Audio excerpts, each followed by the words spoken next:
उलमा बोर्ड के भी तमाम अरकान जिन्होंने इस प्रोग्राम का इनाकाद किया है। मैं जब यहाँ पे आया और गुफ्तगुओं को सुन रहा था तो मेरे जहन में जो बात रुक गई आकर वो है कि इल्म, आलिम और आलिम की जमा उलमा, इसके हकीकी माने क्या है, ज़रा इस पर गौर कर लिया जाए। इल्म क्या है? हम बहुत सारा इल्म हासिल करते हैं, छोटे होते हैं, अलिफ बे से लेकर ABCD से, क ख ग घ से लेकर खुदा जाने क्या क्या चीज़ हम पढ़ते लिखते समझते रहते हैं। और शायद अब हमारी जो समझ हो गई है वो ये हो गई है कि इल्म बुनियादी तौर से नौकरी पाने का ज़रिया है। मैं ज़िंदगी में कुछ कर लूँ, मुझे कोई रोज़गार मिल जाए, 2 पैसे मैं कमाने के लायक बन जाऊँ तो मैंने इल्म हासिल कर लिया। ऐसे बहुत सारे लोग आपको मिलेंगे जो कि किसी फील्ड में एक्सपर्ट भी होते हैं, स्पेशलिस्ट होते हैं, उस फील्ड का उनको बहुत नॉलेज होता है, लेकिन क्या वो इल्म भी हासिल किए हुए हैं? मुझे अक्सर ये सवाल जहन में आता है, इल्म क्या चीज़ है? इल्म बुनियादी तौर से आपके जहन को खोलने का जरिया है। एक कुफल लगा हुआ है, ताला लगा हुआ है, दरवाज़ा बंद है, उसको जब हम खोलेंगे तो हम रोशनी में आएंगे। तो तारीकी से रोशनी का सफ़र है ना, वो इल्म के ज़रिए तय होता है। ये आपके जहन को मनव्वर करता है, ये आपके जहन को खोलता है, ये आपको समझने और एनालाइज करने की सलाहियत और ताकत अता करता है।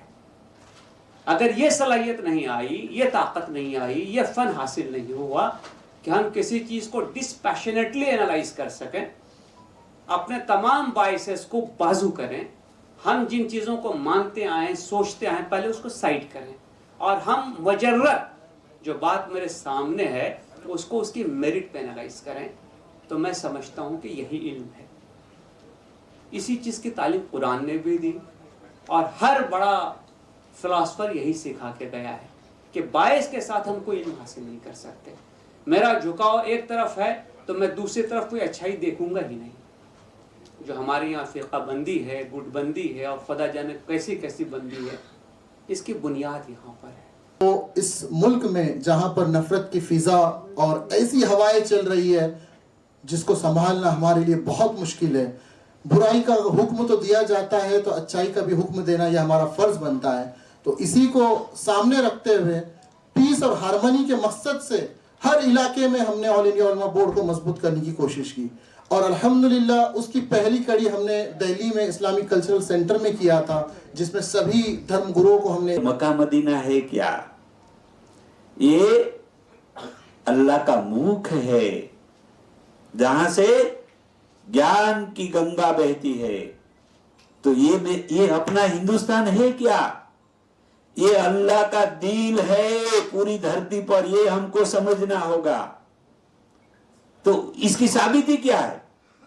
अल्लाह का दिल, हिंदुस्तान, भारत, उसकी साबिती है।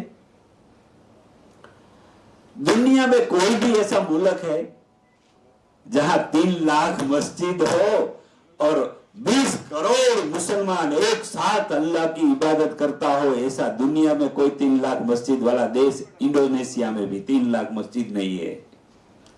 और सिर्फ मस्जिद नहीं, अल्लाह ताला ने जितने भी मैसेंजर 1,24,000 पैगंबरों को भेजा, 9 धर्म, मेन धर्म वालों को, धर्म स्थापकों को भेजा, ये सब भारत में अभी भी विद्यमान है।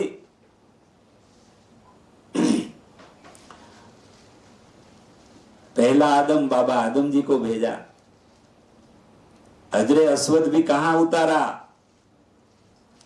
श्रीलंका, जो हिंदुस्तान का ही भाग हुआ करते थे। अल्लाह की नजर में ये भेदभाव, ये विभाजन, ये बॉर्डर है, मनुष्यों की नेगेटिव प्रोडक्ट है।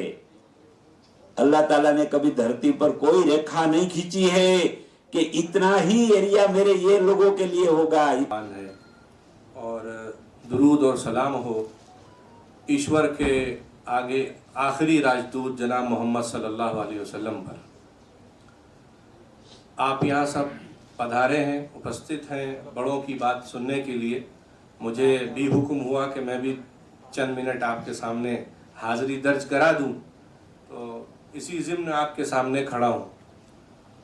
आज जिस बैनर के तहत हम यहाँ जमा हैं, जहाँ कई सौ साल की तारीख वहाँ के कमरों में है, अगर मुसलमान उसे पढ़ ले और उसके बारे में जान ले तो मैं समझता हूँ कि आधी चीजें वो अपनी जिंदगी में सीख सकता है। डायस पर औरंगाबाद से आए हिंदुस्तान के एडिटर नायाब अंसारी साहब, हमारे दूसरे साथी और जिनकी दावत पर आप सभी लोग हम सब यहाँ आए, आरिफ बापू जो ऑल इंडिया उलमा बोर्ड मुंबई के सदर हैं। दोस्तों, आज के इस दौर में जब हिंदुस्तान के हर कोने में कहीं ना कहीं नफरत की कोई आग लगाई जा रही है, ऐसे दौर में पानी डालने का काम अगर कोई छोटा व्यक्ति भी करता है तो बहुत बड़ा काम है। क्योंकि एक तरफ सरकार पूरे दलबल के साथ इस मुल्क की तारीख को बर्बाद करना चाहती है, इसमें कोई चीज छिपी हुई नहीं है। ये बात मैं कोई मुस्लिम लीडर हूं या मुस्लिम एक्टिविस्ट हूं इसलिए कह रहा हूं, ये जरूरी नहीं, क्योंकि जिस तरह की बातें और जिस तरह की चीज आज इस देश में हो रही है, ये हिंदुस्तान की तारीख में जो जितने दिनों की भी तारीख है इस मुल्क की, आज तक ऐसा कभी नहीं हुआ। मैं आपसे यही कहूंगा कि जैसे अभी जब मैं स्वामी जी को सुन रहा था, तो जिस तरह से उन्होंने इस्लाम के पन्ने को कुरेद कुरेद कर एक एक तारीख को बाहर निकाल कर लोगों के सामने रख रहे थे, ऐसे ही अलग अलग मजहब के लोगों को चाहिए कि जब कहीं किसी चीज पर अटैक हो, जब किसी बात पर बहस आए, तो दूसरे लोगों को भी उसका जवाब, उसकी सही बात रखने के लिए जाना चाहिए, ना कि उसके लिए सियासत करनी। आप इस मुल्क में हजरत टीपू पर जो बहस चल रही थी, अगर आप लोगों ने देखा हो तो जिस तरह की बात हिंदुस्तान की नई तारीख लिखने वाले कर रहे हैं, यह ऐसा कभी नहीं हुआ। हिंदुस्तान का पिक्चर कैसा होना चाहिए हमारे मुल्क का, मैं समझता हूँ उसकी एक झलक इस स्टेज पे दिख रही है। एक तरफ मौलाना साहब सलमान साहब है और उनके बाजू में स्वामी साहब बैठे हैं। यही दर्शाता है कि हिंदुस्तान में कितनी अनेकता में एकता है। मैं समझता हूँ उसकी आज मिसाल यहाँ पर है। इतना बड़ा मुल्क है। बहुत अच्छा लगा, काफ़ी बढ़िया लगा। स्वामी जी अपना मौलाना साहब बैठा है, ये जो प्रोग्राम जो है ना, मैं बहुत काफ़ी मुझे अच्छा लगा, क्योंकि आने वाले दिनों में ये जो प्रोग्राम जो ग्राउंड पे होना चाहिए। क्योंकि मेरा जो स्वामी जी जो भी है, कितना लोग जो स्वामी जी है बहुत सारा, उनको लेके आके जो भी है मौलाना साहब ला के एक प्रोग्राम अपन जो आने वाला दिनों में इसमें ग्राउंड में रखना जरूरी होता है। क्योंकि ये बहुत अच्छा लगा, हिंदू मुस्लिम लोग एक मिल के चलना चाहिए, बहुत काफ़ी अच्छा लगा मुझे। 2000 में जो 18 साल था, जब भी दुबई में मुझे एक शेख करके एक कॉल आया था, वो बोले आ जाओ, मेरा बहुत तकलीफ है। मैं उनका बहुत काफ़ी अच्छा किया, उन्होंने उधर मुझे घर भी दिया है। इसलिए महीने में 4 बार जाते आते रह के मुझे काफ़ी अल्हम्दुलिल्लाह सुम्मा अल्हम्दुलिल्लाह एक बेहतरीन प्लेटफॉर्म के तरीके पे उम्मत के सामने पेश किया जा रहा है। गया, आंखों में सजाया गया, रंग और रेशे में दाखिल किया गया, जिसमें जो पढ़ने वाला कहता मैं शुरू करता हूँ ईश्वर के नाम से जो बहुत मेहरबान है, बहुत ही करम करने वाला, बहुत रहमत करने वाला, बहुत हमदर्दी फरमाने वाला। तमाम तारीफें हैं उस मालिक और परवरदिगार की, उस अल्लाह की जो पालनहार है सबका, जो पालनहार है दूर का भी और करीब का भी, तमाम जानदारों का और इंसानों का, पूरे जहानों का जो पालनहार है, जो बहुत करम करता है, बहुत मोहब्बत करता है, बहुत रहमत बांटता है, खिलाता है, पिलाता है, बारिशें बरसाता है। अर्रा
ऐसा प्रोग्राम अपन ग्राउंड लेवल पे करना चाहिए।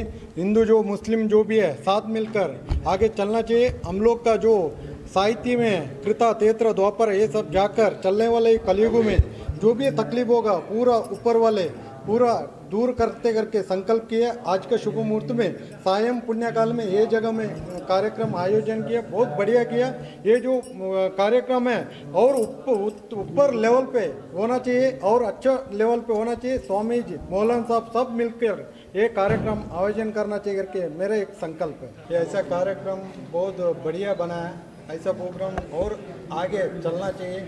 मुझे काफ़ी अच्छा लगा क्योंकि मैं जो हिंदू मुस्लिम से बहुत नज़दीक मेरा जो ये है, इसके लिए ये बहुत अच्छा है। आगे भी अच्छा होना चाहिए और ऐसा तकलीफ नहीं आना चाहिए, साथ में मिलकर रहना चाहिए। अच्छा है मेरा जो उनका जो रिलेशन बहुत बढ़िया है। वो ऐसा इंसान नहीं है क्योंकि दिल से बहुत बड़ा है, इसके लिए वो बहुत आगे लेके जाएंगे, मुझे पता है आगे बहुत लेके जाएंगे। मोहब्बत का पैगाम, इंसानियत से मुराद जो है वो किसी मज़हब किसी धर्म के लिए नहीं था, इंसानियत के लिए थी।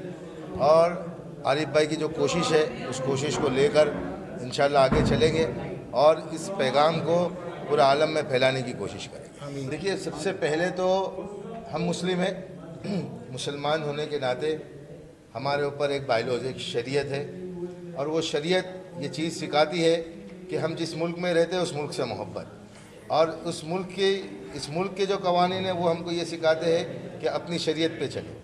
तो इस तरीके के प्रोग्राम जो है हर मज़हब के लोगों को मिलकर करना चाहिए ताकि हर मज़हब का जो एक पैगाम है इंसानियत के नाम मोहब्बत का वो लोगों तक के जाए और उसके ऊपर एक बेहतरीन मुल्क के अंदर हमारे फ़िज़ा बने और आने वाले वक्तों के अंदर पूरे दुनिया के अंदर हिंदुस्तान एक मिसाली मुल्क बनकर उभरे।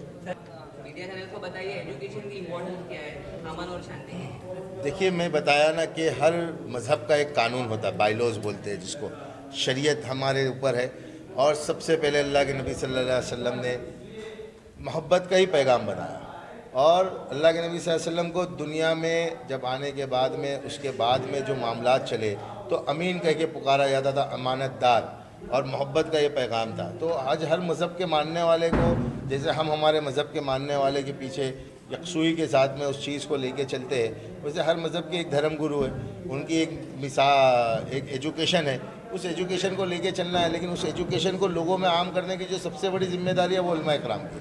तो हम कोशिश यही करेंगे कि लोगों तक ये चीज़ जो है वो बेहतर तरीके से पहुँचे।